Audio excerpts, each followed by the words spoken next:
जय हिंद जय बिहार। देखिए आज क्लास 10 का लेसन 8 कविता में से है, यानी पदभाग। एक वृक्ष की हत्या। कुंवर नारायण बहुत विद्वान कवि लिखे हैं। इसमें बता रहे हैं कि यदि जिस तरह से वृक्ष हत्या, तो आदमी जैसे मनुष्य में प्राणी जगत में होता है हत्या नाम का शब्द, लेकिन प्राणी जगत से भी बहुत ज़्यादा इम्पोर्टेंट महत्वपूर्ण स्थान रखने वाले, यानी प्राणी जगत को जिंदगी देने वाले वृक्ष हैं, इसलिए उसके शब्द भी हत्या ही जुड़ेगा, न कि कटना जुड़ेगा।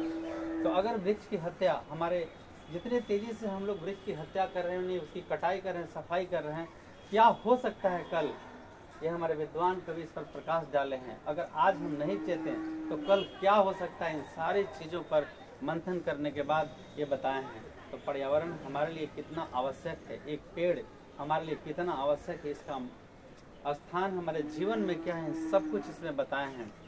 तो किस तरह से हम इस पर्यावरण को सुरक्षित रखेंगे, अगर पर्यावरण में जरा भी असंतुलन हुआ तो इसके क्या परिणाम हो सकते हैं, थोड़ा बहुत देखें। अगर पेड़ अगर नहीं रहेंगे तो मेघ नहीं रुकेगा। मेघ को रोकने का काम वृक्ष करता है, जंगल करते हैं। अगर मेघ नहीं रुकेंगे, मेघ नहीं आएंगे तो वर्षा नहीं होगी, फिर जल के लिए जल संकट हो जाएगा। ऐसे भी हम लोग के यहाँ भूमि जलस्तर कम हो रहा है, क्योंकि वर्षा नहीं होती तो भूमि जलस्तर तक कम होना निश्चित रूप से है। जब जल ही नहीं रहेगा तो फिर जीवन कहाँ से बचेगा, पेड़ पौधे सब सूख जाएंगे, प्राणी जगत पूर्णतः खत्म हो जाएगा, नष्ट हो जाएगा, कुछ भी नहीं बचेगा। नदी तालाब सूख जाएंगे, वर्षा होती है हमारे यहाँ, नदी तालाब भरते हैं, फिर जलस्तर बढ़ जाता है। तो इस तरह से इस पर्यावरण का संबंध, पेड़ पौधे का संबंध हमारे जीवन से बहुत ही महत्वपूर्ण है। अब हम लोग सीधा लेसन की तरफ देखते हैं थोड़ा। इनके लेखक हैं कुंवर नारायण। इस न का उच्चारण स्थान देखिए, नारायण होता है, ठीक है। कुंवर नारायण का जन्म 19 सितंबर 1927 में लखनऊ उत्तर प्रदेश के फैजाबाद में हुआ था। इन्होंने अंग्रेजी विषय में MA किया, MA अंग्रेजी विषय से किए हैं। करने के बाद युग चेतना पत्रिका का संपादन किए। करीब करीब जितने भी राइटर विद्वान हुए हैं, यहाँ तक कि हमारे बहुत सारे नेता ही कहें, अभिनेता नहीं, वो लोग भी ज़्यादातर पत्रिका का संपादन किए हैं। इनकी प्रमुख रचनाओं में चक्रव्यूह समझते हैं आप लोग? चक्रव्यूह, हाँ, अर्जुन। चक्रव्यूह वेदना कौन जानता था? अर्जुन जानता है। ये गलती अर्जुन की थी या द्रोणाचार्य की थी? अगर द्रोणाचार्य एक के बदले सभी को अर्जुन बना देते तो चक्रव्यूह कोई ना कोई वेद लेता, लेकिन वैसा शिष्य भी चाहिए या नहीं चाहिए? अगर चक्रव्यूह वेदने का या कोई भी युद्ध कला ऐसा सिखा दिया जाए जिसका वो गलत प्रयोग करने लगे तो बहुत ज़्यादा नाश हो जाएगा, बहुत ज़्यादा हानि हो जाएगी। लेकिन आजकल के लोग जो विद्या सीखते हैं, पहले भी ऐसा था कि जो भी युद्ध कलाएं सिखाई जाती थी, जो भी विद्या सिखाई जाती थी, ये विश्वास होना चाहिए कि वो बच्चा, वो उनका शिष्य, वो उनका शागिर्द उसका कभी भी गलत प्रयोग नहीं करेगा, ठीक है।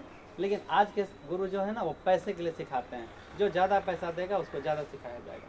मतलब हम ये युद्ध कला की बात कर रहे हैं। जो चक्रव्यूह का जब बात आया तो हम युद्ध कला की बात कर रहे हैं।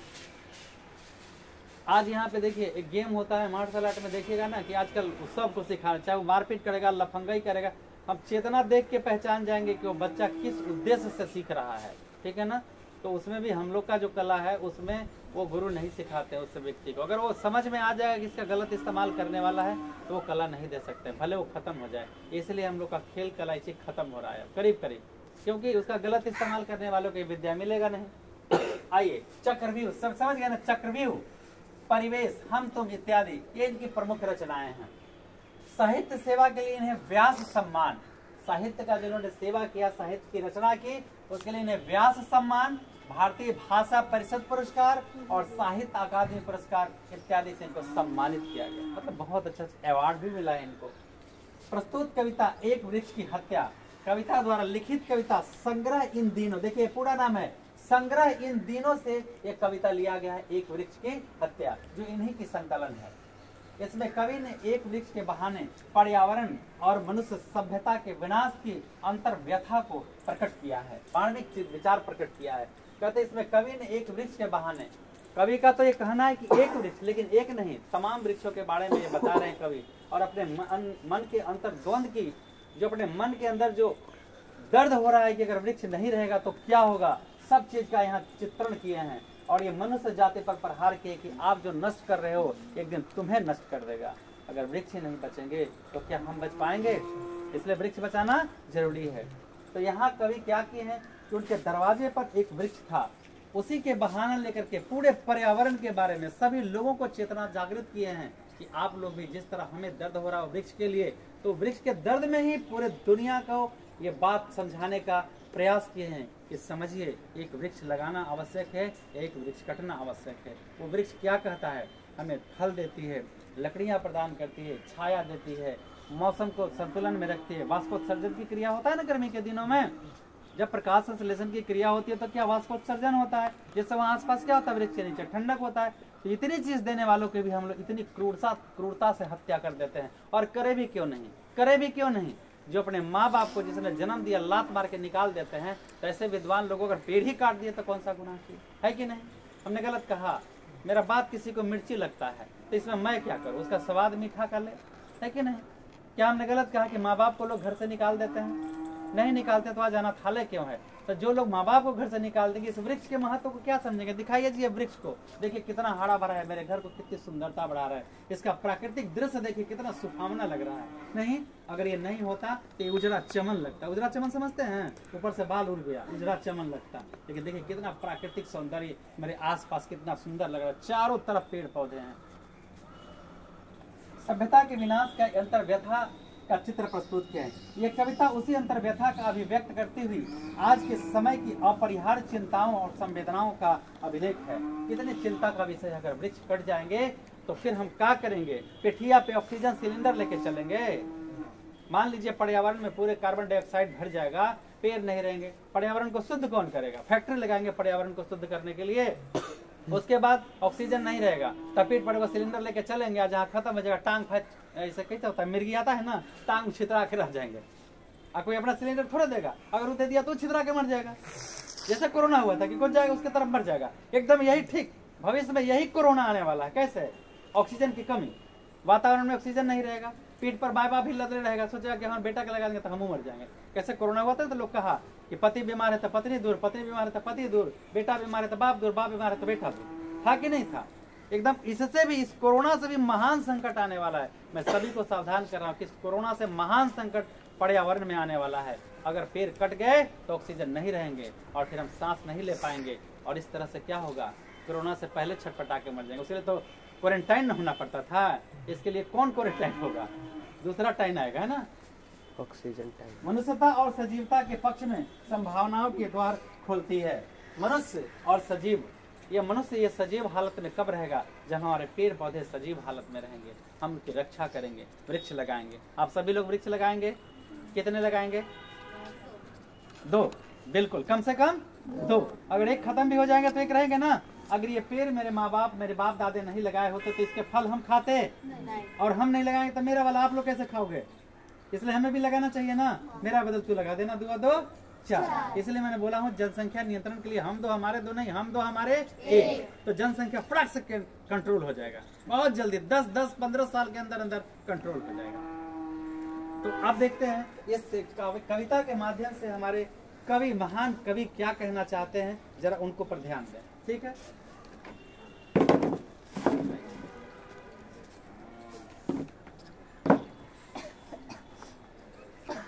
मेरा अखिया देखिए। अब ये कहानीकार, ये कविता कवि कुंवर नारायण जी क्या अपनी भाषा में बताए हैं, क्या उनकी संभावनाएं हैं, क्या उन्होंने देखा। ये घूमने के बहुत शौकीन थे। इनके बारे में कुछ थोड़ा सा जीवनियां पढ़ के सुना देते। कुंवर नारायण का जन्म 19 सितंबर 1927 ईस्वी में लखनऊ उत्तर प्रदेश में हुआ था। कुंवर नारायण ने कविता लिखने की शुरुआत 1950 ईस्वी के आसपास की थी और ये घूमने के बहुत शौकीन थे। ठीक है, तो अचानक हो सकता है कहीं घूमने गए होंगे और बाहर से लौट के अपने घर आते हैं, इन्होंने कुछ अजीब देखा, उन्हें कुछ लगा कुछ खो गया है, कुछ खो गया है। क्या खोया है इनका? अब की घर लौटा तो देखा वह नहीं था। अब की घर लौटा तो देखा वह नहीं था। कौन? वही बूढ़ा चौकीदार वृक्ष जो हमेशा मिलता था घर के दरवाजे पे तैनात।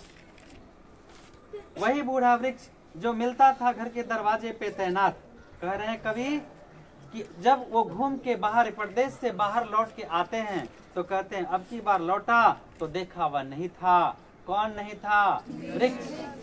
कहाँ गया? पैर तो नहीं है कि चल के कहीं चले गए, वो तो अचल है ना। वही बूढ़ा चौकीदार वृक्ष।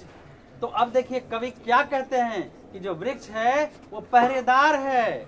वृक्ष है क्या है? पहरेदार। वो पहरा देता है। जिस तरह से एक दरबान घर की रखवाली करता है उसी तरह से मेरे जीवन की पूरे प्राणी जगत की रखवाली करने वाला कौन है? वृक्ष। अब की घर लौटा तो देखा वह नहीं था, वही बूढ़ा चौकीदार वृक्ष। जब कभी लौट करके आते हैं, बाहर से घूम करके आते हैं, भ्रमण करके आते हैं तो देखते हैं कुछ दिन बाद परदेश गए होंगे, लौट के आते हैं तो देखते हैं वो बूढ़ा चौकीदार पहरेदार वृक्ष नहीं था। अगर पहरेदार नहीं हो हमारे घर में तो सब खत्म हो जाएगा ना, सब धन लेके चला जाएगा ना। तो ये सब धन का कर बराई रही पाई पाई जोड़ के पेरवे न रही तोड़ दिए सुगनवा पिंजरवा के छोड़ के। जो हमेशा मिलता था घर के दरवाजे पे तैनात। कहाँ मिलता था चौकीदार? घर के दरवाजे पे तैनात। अच्छा एक बात बताइए, आपको एक तरफ चौकी जमीन मिलेगा बैठने के लिए, एक तरफ कुर्सी टेबल, तक कहाँ बैठिएगा? कुर्सी टेबल पर बैठिएगा। तो एक संत हैं बहुत फ्रैंक बोलने वाले, तो एक बार संत से पूछा कि महाराज आप तो महात्मा हैं, आपको ऊंचा कुर्सी दिया जाता है, हमको नीचे दिया जाता है। तो संत बोले कि चौकी पर बैठता है वो चौकीदार और जमीन पर बैठता है वो जमींदार।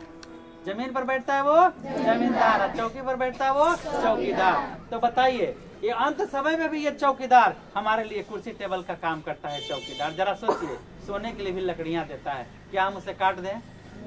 नहीं बचेंगे तो कहाँ सोइएगा? जमीन पर। जमीन पर सो गया वो समझो हम बैठने की बात किए हैं। अब की घर लौटा तो देखा वह नहीं था, कौन? पहरेदार वृक्ष। जब लौट के आते हैं तो देखते हैं कि वृक्ष नहीं है।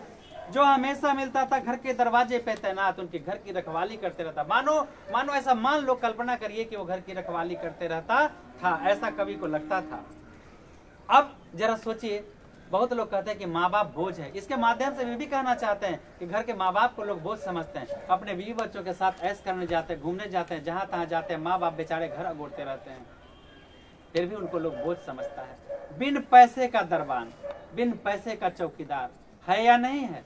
Yes sir. दादा दादी से प्यार करोगे? Yes sir. अभी तो पेड़ की बात कहा, मैं उस पेड़ की बात करता हूँ जिस पेड़ ने हमें जन्म दिया है। अपनी अपनी मम्मी को समझाओ तो लोग मेरी माँ पर ताने न मारे, न तो मेरी दुआ है कि मेरी वाली जो आएंगे तेरी माँ को ताने मारेंगे। पुराने चमड़े का बना उसका शरीर, वही सख्त जान। देखिए कहता है पुराने चमड़े का बना वह शरीर, उसका खाल जब पेड़ पुराना हो जाता है तो उसका खाल जो क्या होता है सब सूख जाता है ना, पीलापन पड़ जाता है। आप ऐसे उजाड़िएगा ना चमड़ा उसका, मतलब कि खाल तो खबर जाता है, बहुत औषधि में भी काम आता है बहुत सारे। तो कहता है पुराने चमड़े का बना शरीर, मतलब वृक्ष अगर पुराना है तो उसका खाल क्या हो जाएगा? चमड़ी उधर जाएगा ना, चमड़ा सब अलग अलग, मतलब कि खलरोइया निकल जाता है, पीला पीला हो जाता है वो। वही सख्त जान, लेकिन जान पहले वाला ही है। क्या वो ऑक्सीजन नहीं देता है? वो पेड़ पुराना हो जाता है तो ऑक्सीजन नहीं देता है। माँ बाप पुराना हो जाते तो काम नहीं करते हैं, वो चौकीदारी करते हैं, घर की रखवाली करते हैं। बेटिया कै बजे पढ़ के आया, बेटवा कै बजे आया, बेटिया के लेट काहे हुआ। अगर हेमा मालिनी नहीं रहती तो बागवान में क्या होता बेटियों का? वो हीरोइन के बेटियों का क्या होता? फैशनदार माँ बाप के बेटियों का। बात समझ में आया? तो उससे चौकीदार है ना, उसकी भी रखवाली, इसकी भी रखवाली करना, इसकी भी। और जो घर में बूढ़ी माँ दादे है ना, उनकी भी रखवाली करना ठीक से। पुराने चमड़े का बना उसका सिर, वही सख्त जान। कह रहे हैं कि पेड़ पुराने हो गए हैं पर क्या सख्त नहीं है, वो ऑक्सीजन नहीं दे रहे हैं हमें, वो सब कुछ प्रदान कर रहे हैं जो हमें चाहिए। झुर्रियादार खुरदरा तना, मैला कुचैला, राइफल से एक सूखी डाल। कभी कहते हैं कि उसका जो डाल है मानो रात में राइफल के समान लगता है, या कैसे लगता है कि राइफल की तरह डाली, उसका डाली रहता है ना निकला हुआ टहनी किसी तरह का, तो इस तरह कहते हैं कि वो राइफल की तरह दिखता है उसकी डाल। वो खुरदरा है, मैला कुचैला, पुराना पेड़ हो जाता है तो मैला कुचैला नहीं लगता है, ये हरा है तो नया लग रहा है। वहाँ पर वो हरा है पेड़ तो नया सा दिख रहा है। देखिए बगल में तार का पेड़ पुराना है तो खुरदरा लग रहा है या नहीं लग रहा है? और बाकी पेड़ कितना हरा हरा उसका डाली लग रहा है बढ़िया से।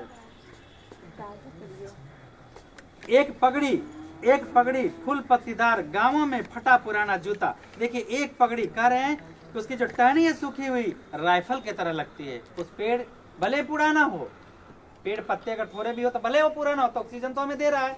दूसरी बात, उसकी राइफल से एक सूखी डाल, उसकी डाल अगर कहीं कहीं सूखा हुआ भी रहता है तो रहता पत्ता नहीं है तो राइफल के समान दिखाई पड़ता है। राइफल ऐसा ही रहता है ना, AK-47। AK-47 मतलब क्या होता है?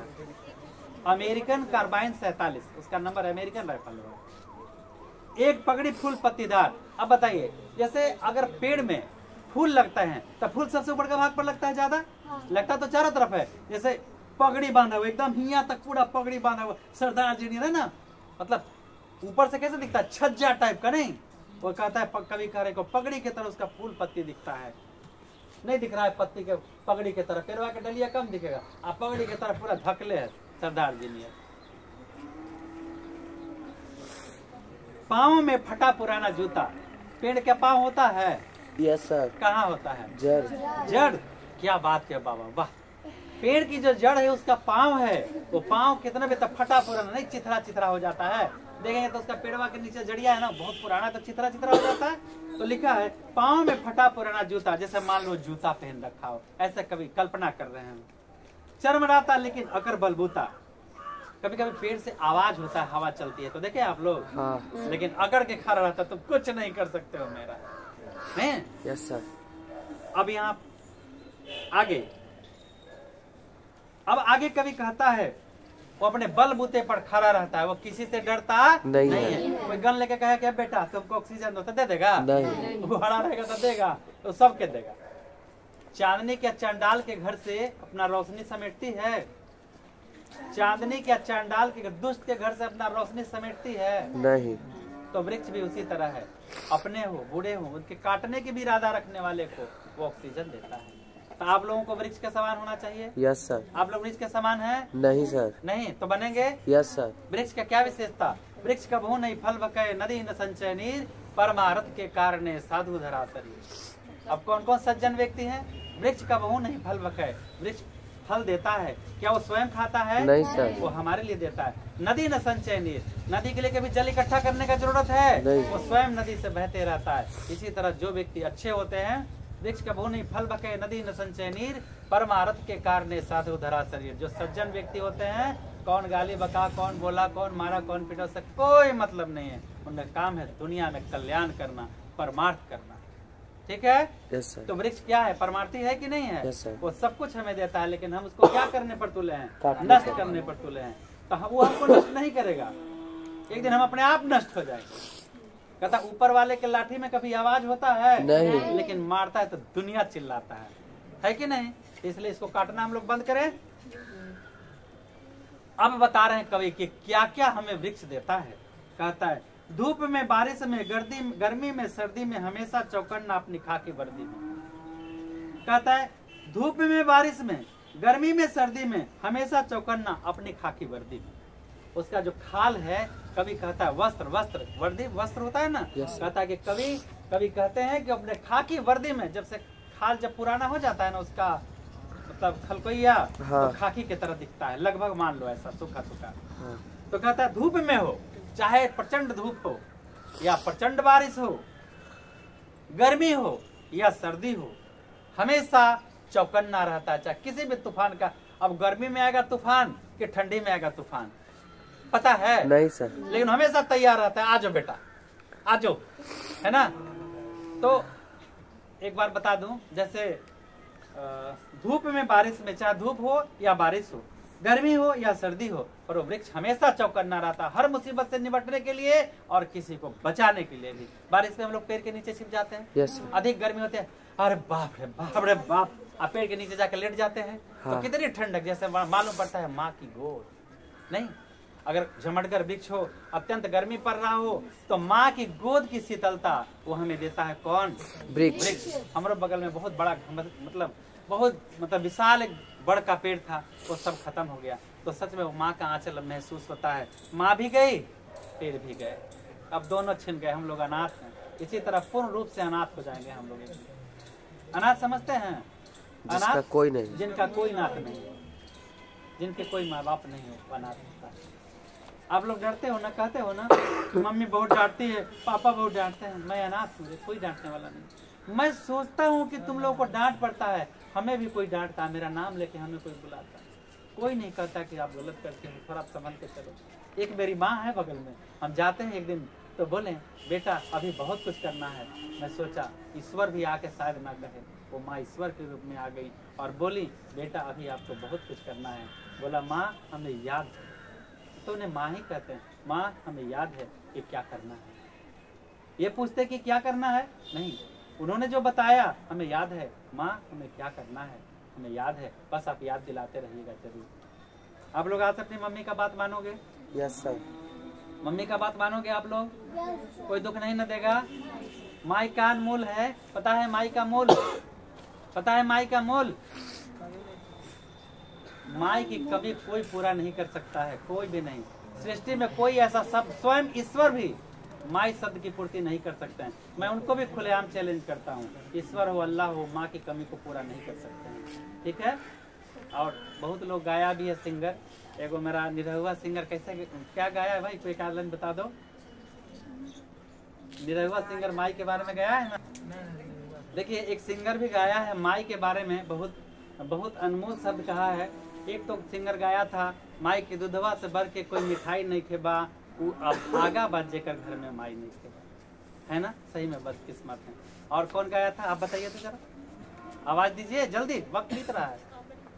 हाँ वो क्या बोला था, अमृत के धार केहू कितना पिलाई, एगो माई बिना वो कमी को कोई पूरा नहीं कर सकता है। चले ठीक है। तो आप माँ का भी महत्व समझ गए, इस पेड़ का भी महत्व आप समझ गए। तो न माँ को खत्म, न माँ को हटने देंगे न पेड़ को हटने देंगे, फिर माँ तो हट जाएगी ना, समय आएगा। चले आगे। धूप में, बारिश में, गर्मी में, सर्दी में हमेशा चौकन्ना अपनी खाकी वर्दी में। कहता चाहे धूप हो, चाहे बारिश हो, सर्दी हो या गर्मी हो, हमेशा चौकन्ना रहता है। किस तरह? अपनी खाकी सूखा खाल में वो हमेशा तैयार रहता है हमारी रक्षा के लिए। वो सिर्फ हमारी रक्षा करता है, सिर्फ प्राणी जगत की रक्षा करता है, और उसे दुनिया वालों से कुछ नहीं चाहिए। अब बोलिएगा कि हमारे से कार्बन डाइऑक्साइड लेके वो ऑक्सीजन लेता है, ये तो बेवकूफी है ना। बहुत लोग कहते हैं कि ऐसे तुम माँ हमारा जन्म दिले हैं, तोरा ना लो जरूरत कौन गधो, सॉरी मतलब उन लोगों को मैं क्या बताऊं कि माँ क्या अनमोल होती है। माँ की कीमत हमसे पूछो, मैं अपनी जिंदगी के सब कुछ तुम्हें दे दूंगा, क्या तुम लोग मेरी माँ को ला सकते हो? ला सकते हो? नहीं ना। तो तुम अपनी माँ की कीमत समझ लो कितनी अनमोल है। दूर से ललकारता कौन, कवि कहते हैं जब आए तो पेड़ नहीं मिला ना, वहाँ नहीं मिला ना, तो अब उनको फीलिंग्स हो रहा है जैसे मेरी माँ नहीं है, तब अब माँ क्या होती है समझ रहे हैं। तो कवि को पेड़ से इतना प्यार था, कभी आते हैं तो देखते हैं कि वहाँ नहीं है। कभी क्या क्या परिकल्पना किए हैं। दूर से ही ललकारता कौन, जब वो आते थे तब पूछता था कौन हो तुम, कैसे दोस्त की तरह पूछता था कौन हो तुम, कौन हो तुम। मैं जवाब देता दोस्त। क्या हम उसके दोस्त हैं पेड़ के? वो हमारे साथ दोस्ती निभाता है, लेकिन हम उसके साथ दुश्मनी निभाते हैं। कैसे? उसकी हत्या करके, उसकी काट करके। तो आजकल के दोस्त वही होता है। खैर छोड़ो, दोस्त तुम्हें क्या समझता है ये जरूरी नहीं है, दोस्त को तुम क्या समझते हो ये जरूरी है। दोस्त तेरे साथ गलती करता है उसे करने दो, तुम दोस्त के साथ मत करना, क्योंकि तुम में और उस दोस्त में क्या फर्क रह गया जो तुम भी उसके साथ ऐसा ही व्यवहार करते हो। मैं तुम लोग को बताता नहीं हूँ, मैं इसी रास्ते पर चलता हूँ। हमें गाली दिया कोई, उसका प्रॉब्लम था, हम उससे प्यार करेंगे, ये मेरा प्रॉब्लम है।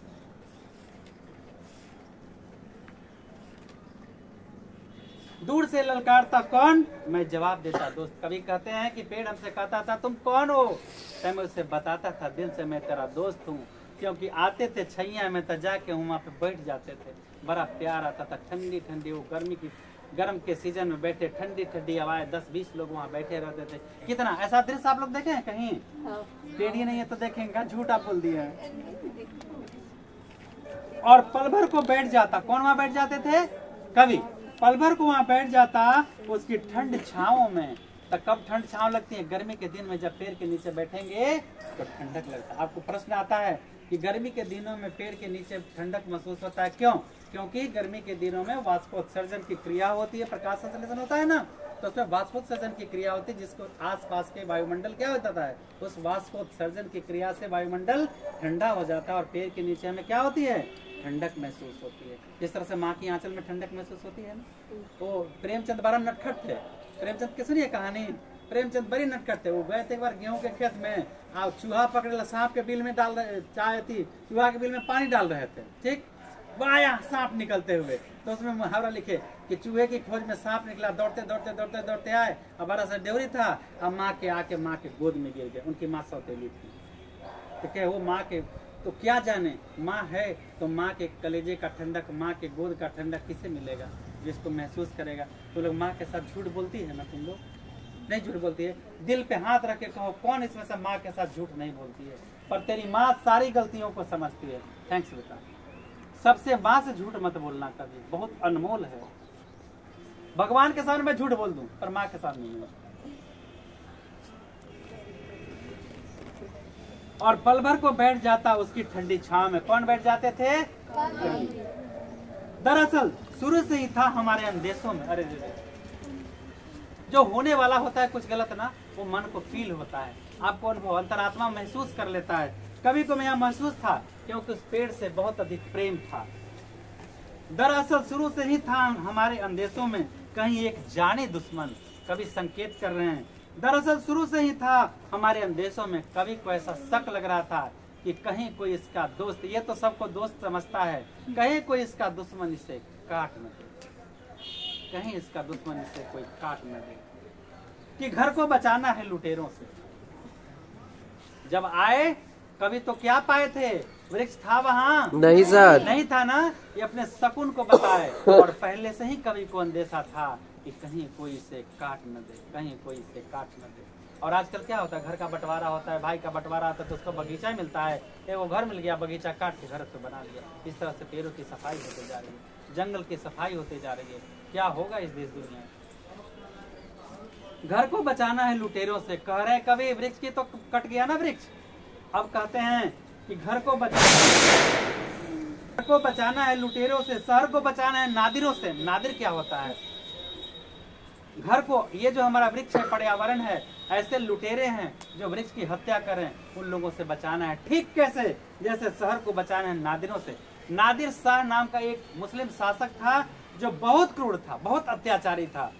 वो हत्या कुछ भी कर देता था। इसलिए करें कि ऐसे हत्यारों से, जिस तरह से शहर को नादिर जैसे सम्राटों से बचाना है, दुष्ट राजाओं से बचाना है, उसी तरह से इन पेड़ काटने वाले लुटेरों से वृक्ष की हम लोगों की रक्षा करनी होगी। अगर नहीं करेंगे तो क्या हो सकता है? ये देख कवि कह रहे हैं देश को बचाना है देश के दुश्मनों से। तो देश का यहाँ दुश्मन कौन है? पेड़ काटने वाले। देश का दुश्मन कौन है यहाँ? पेड़ काटने वाले। अगर पेड़ ही नहीं रहेगा तो अपने आप हम लोग सब खत्म हो जाएंगे। कहता है देश को बचाना है देश के दुश्मनों से, बचाना है। और क्या बचाना है? शहर को बचाना है लुटेरों से, वृक्ष को हम लोगों को बचाना है ना। ऐसे कैसे बचाएंगे? जिस तरह शहर को हम लुटेरों से बचाएंगे, नादिर शाह जैसे शासक लुटेरों से जिस तरह से शहर को बचाना है, उसी तरह से वृक्ष को भी हमको बचाना है।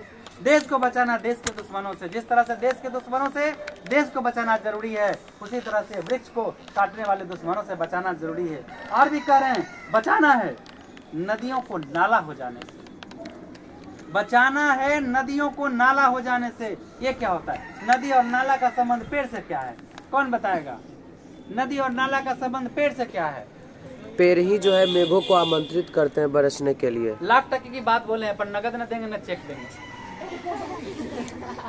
नदियों को बचाना है नाला होने से। नदी जो है ना, नदी अगर वृक्ष है, जंगल है, तो इस वृक्ष जंगल से क्या होता है? मेघ आते हैं और मेघ क्या होते हैं? रुक जाते हैं।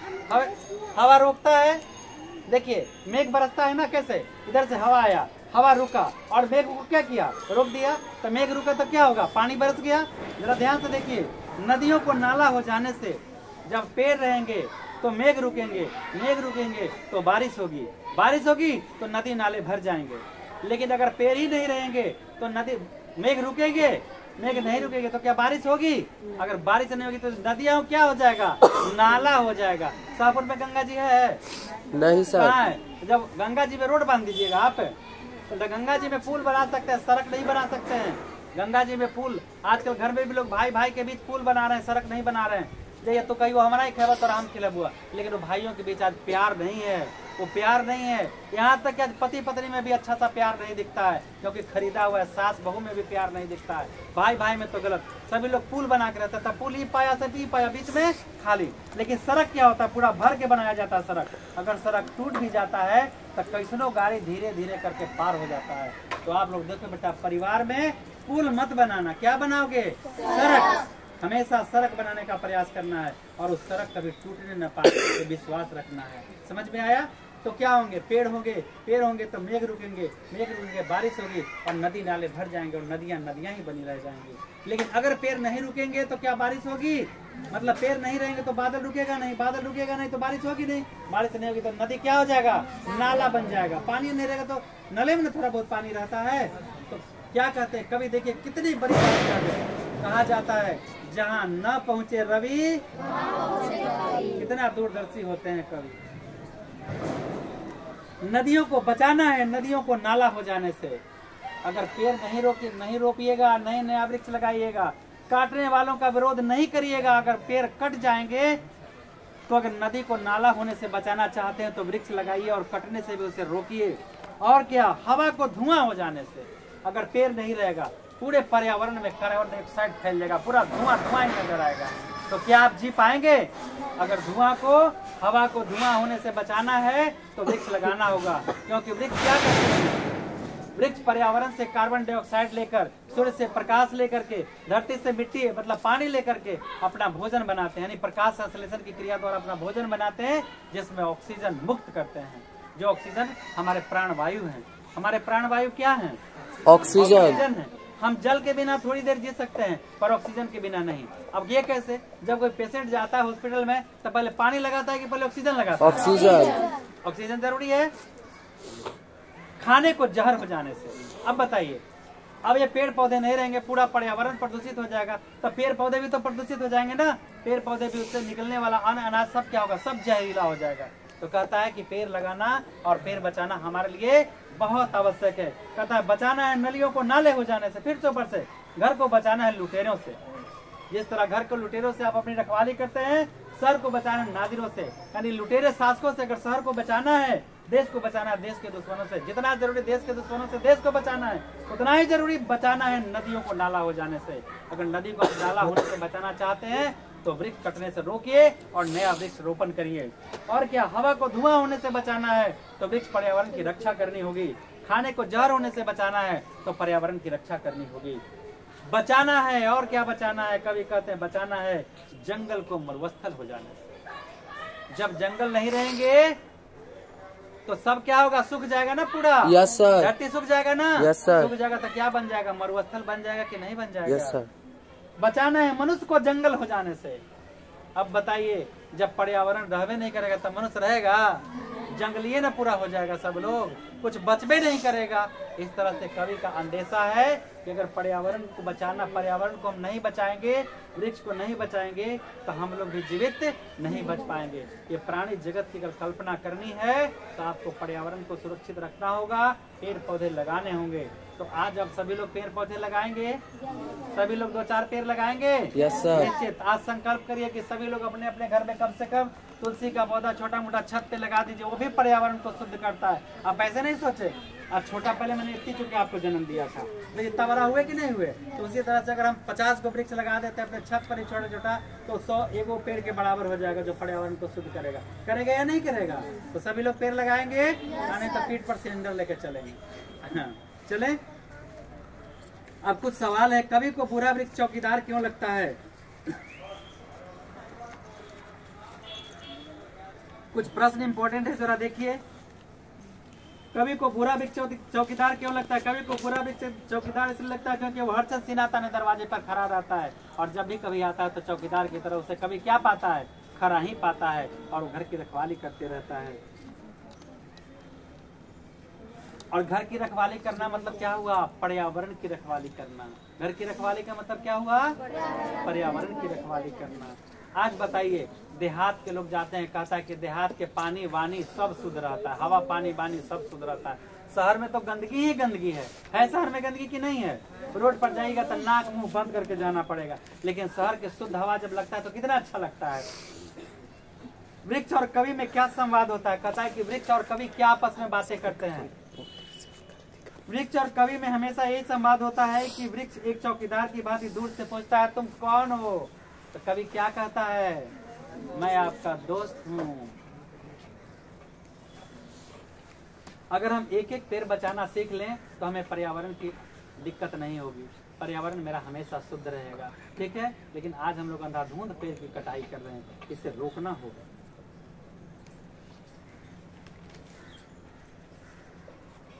तो इस कविता से आपने क्या सीखा, आपको क्या सीखना चाहिए?